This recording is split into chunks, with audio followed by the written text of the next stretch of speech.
First, grab a screwdriver or a drill and two 7/16" socket wrenches.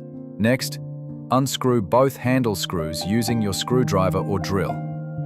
Now, remove set screws. Some older models may not have this screw. Go ahead and remove the handle.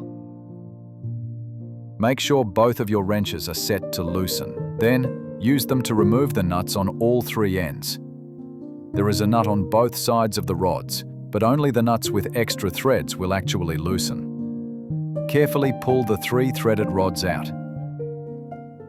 Grab your new triangle side brackets, place the triangle bracket onto the pipe, and orientate it with the handle hole facing up, towards the center of the wheel drum. If you have a metal washer, make sure the lip fits right on the inside of the shelf, as shown here.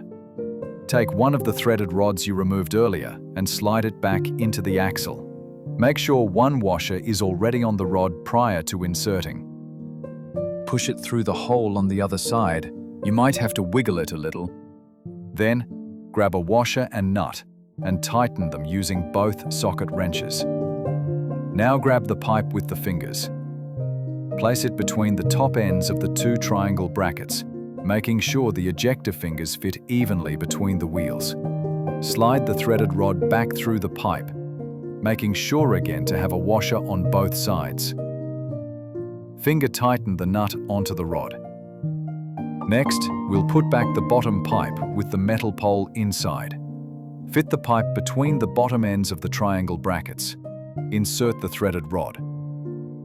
Add the nut and washer. Finger tighten it for now.